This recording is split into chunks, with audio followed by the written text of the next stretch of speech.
বেশ কিছু রাজ্যের আসন্ন বিধানসভা নির্বাচনের প্রাক্কালে বৃহস্পতিবার দেশের বিভিন্ন রাজ্যের গুরুত্বপূর্ণ সাংবিধানিক পদে বদল ঘটেছে। তামিলনাড়ুর রাজ্যপাল আর.এন. রবিকে পশ্চিমবঙ্গের নতুন রাজ্যপাল হিসেবে নিয়োগ করা হয়েছে। একই সঙ্গে কেরালার রাজ্যপাল রাজেন্দ্র বিশ্বনাথ আর্লেকরকে তামিলনাড়ুর অতিরিক্ত দায়িত্ব দেওয়া হয়েছে।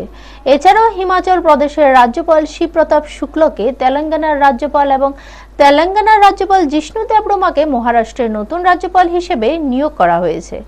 নন্দকিশোর যাদবকে নাগাল্যান্ডের রাজ্যপাল এবং অবসরপ্রাপ্ত লেফটেন্যান্ট জেনারেল সৈয়দ আতা হাসানকে বিহারের রাজ্যপাল হিসেবে নিয়োগ করা হয়েছে।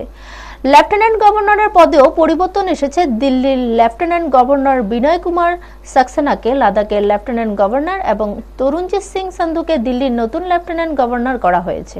পশ্চিমবঙ্গের রাজ্যপাল সি.ভি. আনন্দ বোস এবং লাদাখের লেফটেন্যান্ট গভর্নর গোবিন্দ গুপ্ত বৃহস্পতিবার পদত্যাগ করেছেন।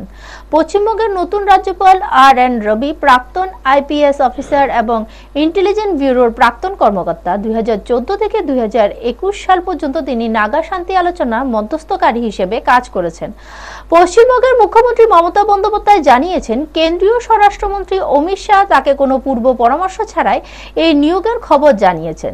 তিনি আনন্দ বোসের আকস্মিক পদত্যাগের কারণে স্তম্ভিত ও উদ্বিগ্ন বলে মন্তব্য করেছেন। মুখ্যমন্ত্রী মমতা বন্দ্যোপাধ্যায় অভিযোগ করেন, এই ধরনের পদক্ষেপ সংবিধানের চেতনা ক্ষুণ্ণ করতে পারে এবং রাজ্যের কেন্দ্র সম্পর্কে সাংবিধানিক কাঠামোর উপর প্রভাব ফেলতে পারে। ব্যুরো রিপোর্ট, নিউজ তৎকাল 24।